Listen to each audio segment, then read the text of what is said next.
नमस्कार दोस्तों, भूतिया रहस्य चैनल में आपका स्वागत है, जहां हम आपको लेकर चलते हैं ऐसी कहानियों की दुनिया में जहां हर कदम पर सस्पेंस, डर और रोमांच आपका इंतजार कर रहे होते हैं। आज का एपिसोड भी कुछ ऐसा ही है जो आपको बांध कर रख देगा। हमारी आज की कहानी है भूतिया हाईवे का रहस्य। क्या आपने कभी सोचा है कि एक सुनसान हाईवे पर क्यों अक्सर हादसे होते हैं? क्यों लोग उस रास्ते से गुजरने से डरते हैं? क्या यह सिर्फ एक इत्तेफाक है या फिर इसके पीछे छुपे हैं कुछ भयानक और रहस्यमयी राज? हमारी इस कहानी में एक साधारण लड़का राकेश ऐसे ही एक हाईवे पर एक भयानक तांत्रिक और उसकी बुरी शक्तियों से टकराता है। क्या वह इन खतरों से बच पाएगा? क्या वह उन आत्माओं को मुक्ति दिला पाएगा जो इस हाईवे पर भटक रही हैं? दोस्तों, इस हाईवे की सच्चाई जानने के लिए आपको सुननी पड़ेगी हमारी ये रोमांचक कहानी, जो आपको ऐसी दुनिया में ले जाएगी जहां हर मोड़ पर अंधेरे का डर और रहस्य आपका पीछा करेंगे। इस डरावने सफर को पूरा जानने के लिए हमारी कहानी को अंत तक सुनना न भूलें। और हाँ, अगर आपको हमारी कहानियां पसंद आ रही हैं और आप और भी भयानक और रहस्यमय कहानियों का अनुभव करना चाहते हैं, तो भूतिया रहस्य चैनल को अभी सब्सक्राइब करें। यहाँ पर आपको हर हफ्ते नई नई कहानियां मिलेंगी जो आपको डर से सिहरने पर मजबूर कर देंगी।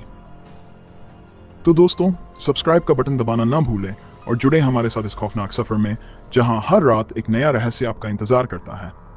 अब चलिए शुरू करते हैं भूतिया हाईवे का रहस्य। राकेश एक साधारण लड़का था जो एक बड़े शहर में रहता था। उसकी उम्र 8 साल थी और वह एक मल्टीनेशनल कंपनी में एक मिड लेवल मैनेजर के पद पर काम करता था। उसकी जिंदगी बाहर से देखने में सामान्य दिखती थी। सुबह ऑफिस जाना, शाम को वापस लौटना, दोस्तों के साथ कभी कभी बाहर घूमना और कभी कभी घर लौटकर अपनी बाइक पर लंबी ड्राइव पर निकल जाना। लेकिन राकेश की जिंदगी उतनी सामान्य नहीं थी जितनी लोगों को नजर आती थी। राकेश का जीवन काफी अकेला और उलझनों से भरा हुआ था। उसे बचपन से ही एक अजीब आकर्षण था रहस्यों और परालौकिक घटनाओं के प्रति। जब वह छोटा था तो अक्सर अपने दादा दादी से भूतों की कहानियां सुना करता था। उन कहानियों में आत्माएं, चुड़ैलें और रहस्यमयी घटनाएं शामिल होती थीं। हालांकि उसके माता पिता इन बातों पर यकीन नहीं करते थे, लेकिन राकेश को हमेशा ऐसा लगता था कि दुनिया में कुछ ऐसा है जो आम नजरों से छुपा हुआ है। शहर में उसकी दिनचर्या व्यस्त रहती थी, लेकिन अंदर से वह हमेशा कुछ और तलाश रहा था, कुछ ऐसा जो उसे उसकी रोजमर्रा की जिंदगी से अलग कर सके। उसकी एक आदत थी जिसे वह अक्सर फॉलो करता था, रात को अकेले बाइक पर लॉन्ग ड्राइव पर जाना। शहर की तेज रफ्तार जिंदगी से दूर वह रात की शांति और सन्नाटे में खो जाता था। उसे ऐसा लगता था जैसे रात की चुप्पी में कोई अनकहा रहस्य छुपा हुआ है जो उसकी राह देख रहा है। राकेश के कुछ करीबी दोस्त भी थे, जिनमें से मोहित सबसे खास था। मोहित का स्वभाव कुछ अलग था। वह रहस्यों और अनसुलझे सवालों में गहरी रुचि रखता था। दोनों अक्सर एक दूसरे के साथ बैठकर जीवन, रहस्य और परालौकिक घटनाओं पर चर्चा करते थे। मोहित ने राकेश को कई बार भूतिया कहानियों और पुराने किस्सों के बारे में बताया, जो उसे और भी ज्यादा प्रेरित करते थे। राकेश की जिंदगी में प्रेम का अभाव भी था। उसका एक बार एक रिश्ता हुआ था, लेकिन कुछ साल पहले वह रिश्ता खत्म हो गया था। उसके बाद से वह अकेले ही अपना समय बिताता था। हालांकि उसने अपने काम में खुद को व्यस्त रखा, लेकिन मन के किसी कोने में एक खालीपन हमेशा बना रहा। एक रात जब वह ऑफिस से लौट रहा था, उसका मन बहुत विचलित था। शहर की चमक दमक में वह खो चुका था, लेकिन एक अजीब सा खिंचाव उसे महसूस हो रहा था। कुछ ऐसा जो उसे किसी अनजानी दिशा में खींच रहा था। उसकी बाइक के पहिए स्वतः ही शहर से बाहर की ओर घूमने लगे। उस रात पहली बार वह उस हाईवे की ओर मुड़ा जिसे लोग भूतिया हाईवे के नाम से जानते थे। उस वक्त तक राकेश को यह नहीं पता था कि यह यात्रा उसकी जिंदगी का सबसे बड़ा मोड़ साबित होने वाली थी। राकेश उस रात शहर के कोलाहल से दूर भाग रहा था। उसकी बाइक शहर की सीमा से बाहर निकलकर अब एक अंधेरी और वीरान सड़क की ओर बढ़ रही थी। यह वही सड़क थी जिसे लोग भूतिया हाईवे के नाम से जानते थे, लेकिन राकेश को इसके बारे में ज्यादा जानकारी नहीं थी। उसने इस रास्ते पर आने का फैसला अचानक ही किया था, जैसे कोई अजीब ताकत उसे खींच रही हो। सड़क के दोनों ओर घने पेड़ खड़े थे, जिनकी शाखाएं रात के अंधेरे में डरावनी परछाइयां बना रही थी। हवा में ठंडक बढ़ रही थी और आसमान पर बादल घिरने लगे थे। बाइक की लाइट्स के अलावा कोई और रोशनी दूर दूर तक दिखाई नहीं दे रही थी। राकेश को यह सब बहुत अजीब लग रहा था, लेकिन उसने अपने मन में उठ रहे सवालों को दबा दिया और आगे बढ़ता गया। कुछ देर बाद अचानक से बाइक की रफ्तार धीमी होने लगी। राकेश ने स्पीड बढ़ाने की कोशिश की, लेकिन बाइक मानो उसकी बात नहीं मान रही थी। उसने बाइक रोक दी और इधर उधर देखने लगा। चारों ओर सिर्फ सन्नाटा और अंधेरा था। वह इस सुनसान सड़क पर अकेला था और यह एहसास उसे बेचैन करने लगा। राकेश ने सोचा कि शायद बाइक में कोई तकनीकी खराबी आ गई हो, इसलिए वह बाइक से उतरा और उसकी जांच करने लगा। लेकिन जैसे ही उसने बाइक की ओर देखा, उसे एक अजीब सी ठंडक अपने शरीर में महसूस हुई, जैसे कोई अदृश्य शक्ति उसे छू रही हो। उसने अचानक अपनी पीठ पीछे मुड़कर देखा, पर वहां कोई नहीं था। वह अपने आप से बुदबुदाया, यह शायद मेरा भ्रम है। राकेश ने बाइक को फिर से स्टार्ट करने की कोशिश की, लेकिन बाइक चालू नहीं हुई। उसने कुछ और कोशिशें की, मगर नाकाम रहा। अब उसे यह समझ नहीं आ रहा था कि क्या करना चाहिए। चारों ओर सिर्फ सन्नाटा और अंधकार था और कोई भी मदद के लिए आसपास नहीं था। कुछ देर तक वह सोचता रहा कि क्या करना चाहिए। तभी अचानक से उसे दूर से कुछ हल्की सी रोशनी दिखाई दी, जैसे किसी झोंपड़ी या छोटे मकान में जलती हुई दिया की हल्की लौ। राकेश को उम्मीद की एक किरण नजर आई और वह उस रोशनी की ओर पैदल ही बढ़ने लगा। जैसे जैसे वह उस रोशनी के करीब पहुंचा, उसे एक पुरानी छोटी सी झोंपड़ी दिखाई दी। यह झोंपड़ी सड़क से थोड़ी हटकर थी और आसपास की हर चीज से अलग थलग लग रही थी। झोंपड़ी का दरवाजा आधा खुला हुआ था और अंदर से हल्की रोशनी बाहर आ रही थी। राकेश ने झोंपड़ी के पास जाकर दरवाजे पर दस्तक दी, लेकिन कोई जवाब नहीं आया। वह कुछ पलों तक ठिठक कर खड़ा रहा, फिर हिम्मत जुटाकर धीरे से दरवाजा खोला और अंदर झांकने लगा। झोंपड़ी के अंदर का दृश्य और भी अजीब था। एक बुजुर्ग साधु बाबा जमीन पर ध्यान मुद्रा में बैठे हुए थे और उनके सामने एक जलता हुआ दिया रखा था। दिया की रोशनी में उनका चेहरा आधा छुपा हुआ था, लेकिन उनकी आंखें बंद थीं और वे गहरे ध्यान में डूबे हुए लग रहे थे। राकेश ने धीरे से कहा, बाबा, क्या आप सुन सकते हैं? साधु बाबा ने अपनी आंखें धीरे धीरे खोली और उनकी नजर राकेश पर पड़ी। उनके चेहरे पर एक रहस्यमयी मुस्कान थी, जैसे वे राकेश के आने की पहले से ही उम्मीद कर रहे हों। तुम्हारा आना पहले से ही तय था, राकेश, साधु बाबा ने शांत स्वर में कहा। राकेश चौंक गया। आप मेरा नाम कैसे जानते हैं? साधु बाबा ने बिना कुछ कहे अपनी आंखें बंद कर ली और बोले, यह रास्ता साधारण नहीं है और नहीं तुम्हारी यात्रा। तुमने जो चुना है वह एक अनजान राह है और अब तुम इस रहस्य का हिस्सा हो। राकेश ने घबराकर पूछा, आप किस रहस्य की बात कर रहे हैं और यह हाईवे इतना अजीब क्यों है? साधु बाबा ने दिया की लौ को ध्यान से देखते हुए कहा, यह हाईवे श्रापित है। यहाँ आत्माएं भटकती है और वे अपनी मुक्ति के लिए किसी ऐसे व्यक्ति की तलाश में हैं जो उन्हें समझ सके। लेकिन इस रास्ते पर चलने के लिए तुम्हें शक्तियों की जरूरत होगी। राकेश ने एक पल के लिए सोचा, फिर साधु से कहा, अगर यह रास्ता इतना खतरनाक है तो मुझे क्या करना चाहिए? साधु बाबा ने अपनी माला से एक छोटा सा ताबीज निकाला और उसे राकेश को देते हुए कहा, यह ताबीज तुम्हारी रक्षा करेगा, लेकिन असली लड़ाई तुम्हारी आत्मा की होगी। तुम जो देखोगे और महसूस करोगे वह तुम्हें अपने डर पर काबू पाने के लिए मजबूर करेगा। राकेश ने ताबीज को हाथ में लिया और उसकी चमकती हुई रोशनी को महसूस किया। यह ताबीज साधारण नहीं था, इसमें एक अजीब सी ऊर्जा महसूस हो रही थी। साधु बाबा ने कहा, अब तुम इस हाईवे का सच जानने के लिए तैयार हो, लेकिन याद रखना, तुम जो भी सामना करोगे उससे भाग नहीं सकते। यह तुम्हारी परीक्षा है। राकेश के मन में हजारों सवाल उठ रहे थे, लेकिन साधु बाबा की बातों ने उसे चुप रहने पर मजबूर कर दिया। वह अब वापस अपनी बाइक के पास जाने के लिए मुड़ा। साधु बाबा से मिलने के बाद राकेश का मन अजीब सा हो गया था। उसके पास अब एक ताबीज था जिसे साधु बाबा ने उसे दिया था, लेकिन उसके मन में सवालों की बाढ़ थी। उस हाईवे का रहस्य क्या है? ये आत्माएं कौन हैं और क्यों यहाँ भटक रही हैं? और सबसे बड़ी बात, क्या वह इन भूतिया ताकतों से लड़ने के लिए तैयार है? राकेश ने अपनी बाइक को फिर से स्टार्ट करने की कोशिश की और इस बार बाइक बिना किसी समस्या के चालू हो गई। उसे यह देखकर कुछ अजीब लगा, लेकिन उसने इस पर ज्यादा ध्यान नहीं दिया। उसने बाइक की स्पीड बढ़ाई और उस हाईवे के और अंदर की ओर बढ़ने लगा। हाईवे अब और भी डरावना लग रहा था। पेड़ों की परछाइयां सड़क पर अजीब आकृतियां बना रही थीं। सड़क सुनसान थी और चारों ओर सन्नाटा पसरा हुआ था। हवा में एक अजीब सी ठंडक थी जो सीधे राकेश की हड्डियों तक पहुंच रही थी। कुछ दूर चलते ही अचानक उसकी बाइक ने जोर से झटका लिया और रुक गई। राकेश ने बाइक को फिर से स्टार्ट करने की कोशिश की, लेकिन इस बार बाइक ने उसका साथ नहीं दिया। चारों ओर अंधेरा और गहराता जा रहा था और राकेश को समझ नहीं आ रहा था कि यह सब क्या हो रहा है। वह बाइक से उतरकर सड़क के किनारे खड़ा हो गया। तभी उसे दूर से एक हल्की सी आवाज सुनाई दी। यह आवाज बहुत धीमी थी, जैसे कोई फुसफुसा रहा हो। राकेश ने ध्यान से सुनने की कोशिश की, लेकिन वह साफ साफ समझ नहीं पाया कि वह क्या था। आवाज धीरे धीरे तेज होने लगी और अचानक ही चारों ओर हवाएं जोर से चलने लगीं। राकेश के दिल की धड़कन तेज हो गई। उसे महसूस हुआ कि कोई अदृश्य ताकतें उसके आसपास हैं। हवा में एक अजीब सी खड़खड़ाहट थी, जैसे कोई अदृश्य शक्ति उसके करीब आ रही हो। उसने ताबीज को अपनी मुट्ठी में कसकर पकड़ लिया। उसकी आंखें चारों ओर घूमने लगी, लेकिन उसे कुछ दिखाई नहीं दिया। तभी सड़क के दूसरी तरफ से उसे एक परछाई दिखाई दी। यह परछाई पहले धीमी गति से उसकी ओर बढ़ रही थी और फिर धीरे धीरे वह बड़ी होती गई। राकेश ने ताबीज को अपने गले के पास रखते हुए मंत्र को याद किया जो साधु बाबा ने उसे सिखाया था।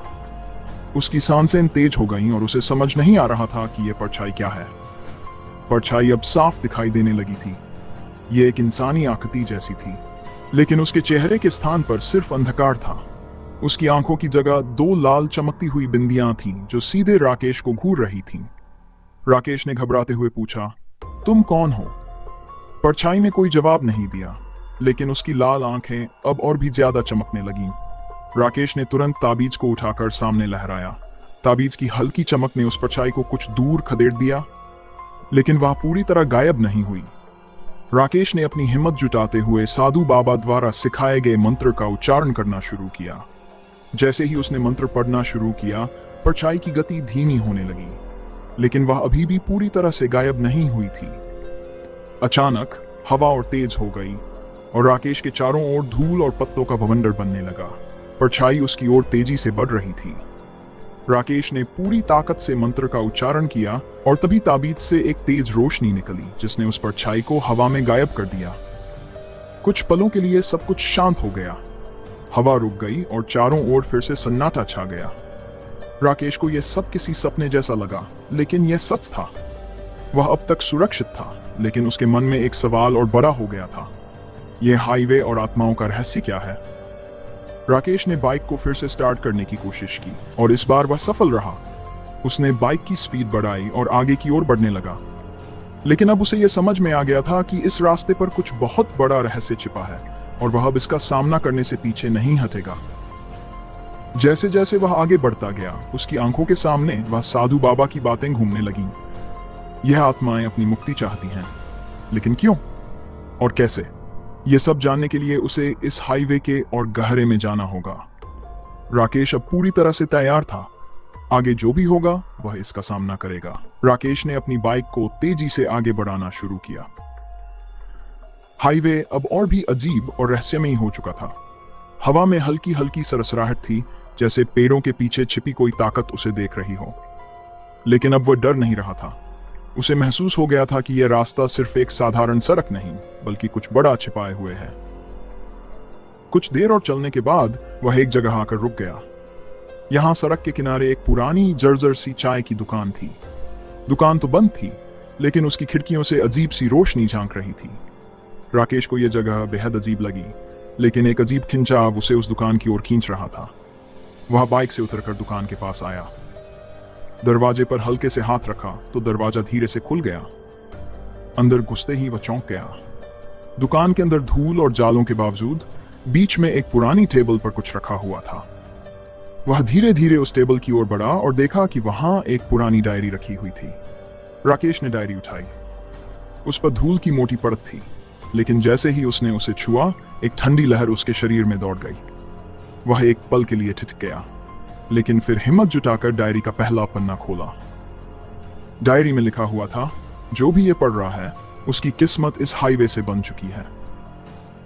यह हाईवे सिर्फ एक रास्ता नहीं है, यह उन आत्माओं का घर है जो इस दुनिया और उस दुनिया के बीच फंसी हुई हैं।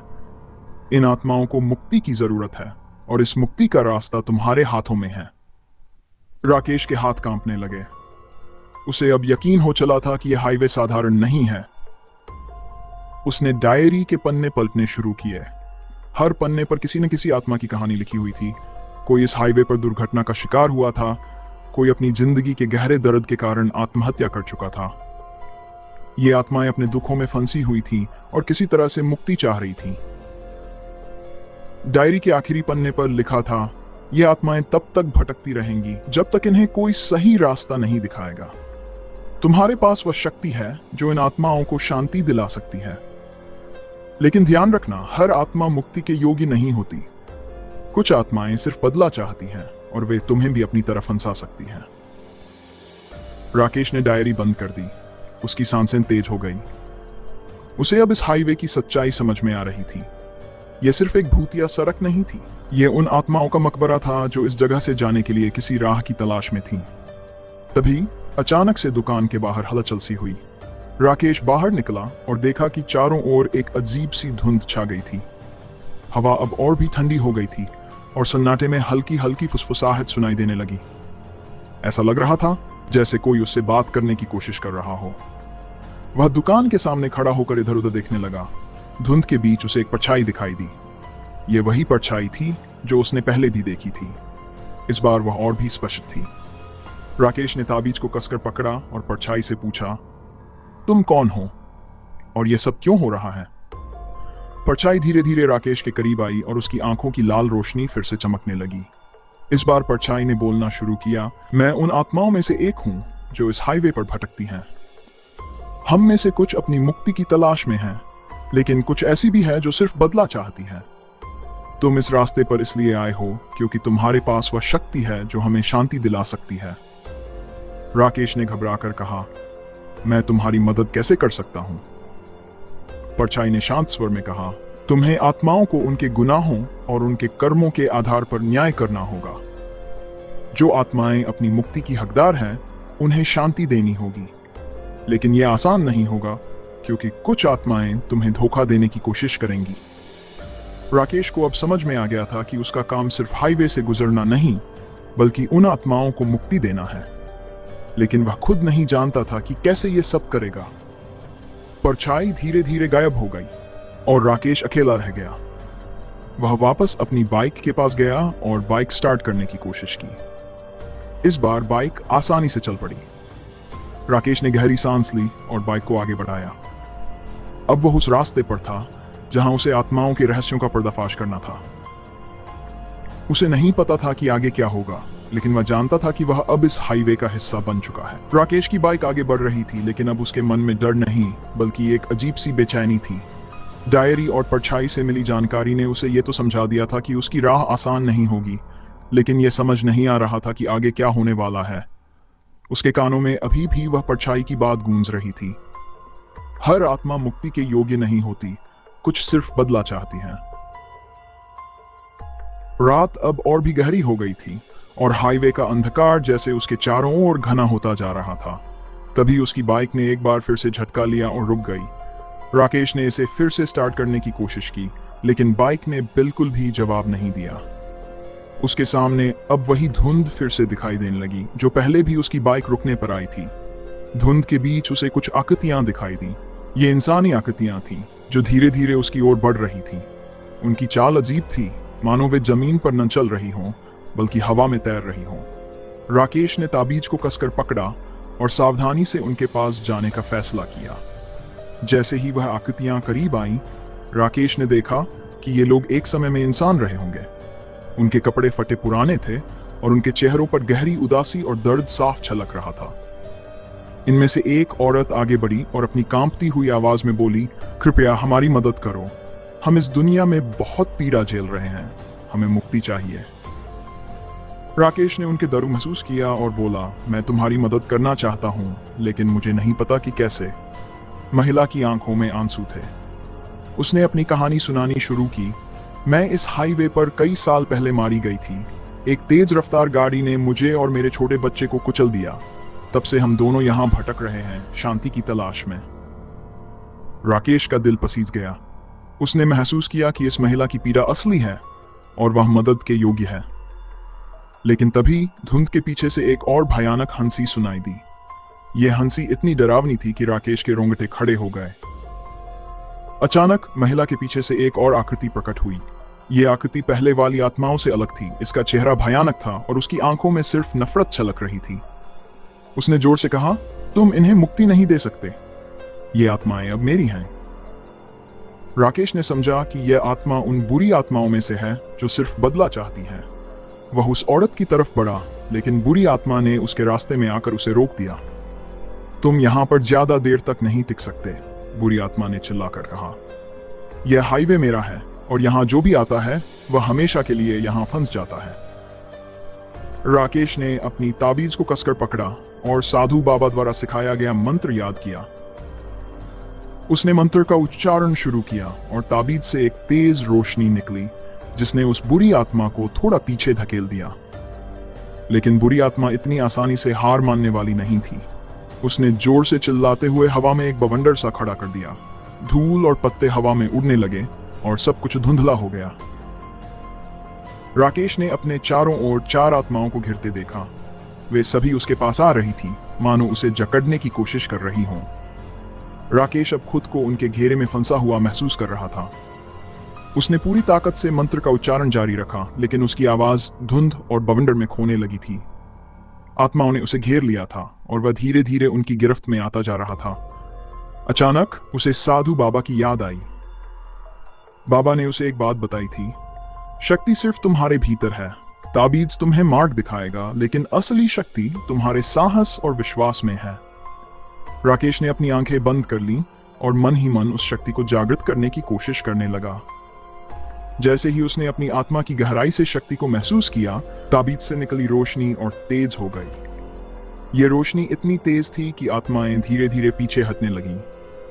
बुरी आत्मा की चीखें हवा में गूंजने लगीं, लेकिन वह राकेश की इस नई शक्ति के आगे टिक नहीं पाई और धुंध के साथ गायब हो गई। सब कुछ अचानक शांत हो गया। राकेश ने अपनी आंखें खोली और देखा कि चारों ओर फिर से सन्नाटा था। वह महिला आत्मा और बाकी आत्माएं अब उसके सामने खड़ी थीं, लेकिन उनके चेहरे पर अब उदासी की जगह शांति थी। महिला आत्मा ने कहा, तुमने हमें मुक्त कर दिया, हम तुम्हारे आभारी हैं। लेकिन याद रखना, यह सिर्फ शुरुआत है। इस हाईवे पर अभी भी कई आत्माएं हैं जिन्हें तुम्हारी जरूरत है। राकेश ने सिर हिलाया। उसे समझ में आ गया था कि यह हाईवे सिर्फ आत्माओं की मुक्ति का स्थान नहीं है, बल्कि एक जंग का मैदान है, जहां बुरी आत्माओं से लड़कर उनकी सच्चाई सामने लानी होगी। राकेश ने बाइक को फिर से स्टार्ट किया और धीरे धीरे आगे बढ़ने लगा, लेकिन अब उसकी आंखों में डर नहीं था। वह अब तैयार था। आगे चाहे जो भी हो, वह इन आत्माओं को मुक्ति दिलाने के लिए इस हाईवे पर अपनी जंग जारी रखेगा। अगर आपको भूतिया हाईवे का रहस्य की ये कहानी पसंद आई है और आप इसका अगला हिस्सा यानी पार्ट 2 सुनना चाहते हैं, तो नीचे कमेंट बॉक्स में पार्ट 2 चाहिए लिखना न भूलें। आपकी प्रतिक्रिया हमारे लिए बेहद महत्वपूर्ण है और हम आपकी पसंदीदा कहानियों को और भी रोमांचक बनाने की कोशिश करते रहेंगे। और हाँ, अगर आपने अभी तक हमारे चैनल भूतिया रहस्य को सब्सक्राइब नहीं किया है, तो तुरंत सब्सक्राइब करें ताकि आप और भी डरावनी और रहस्यमयी कहानियों को मिस न करें।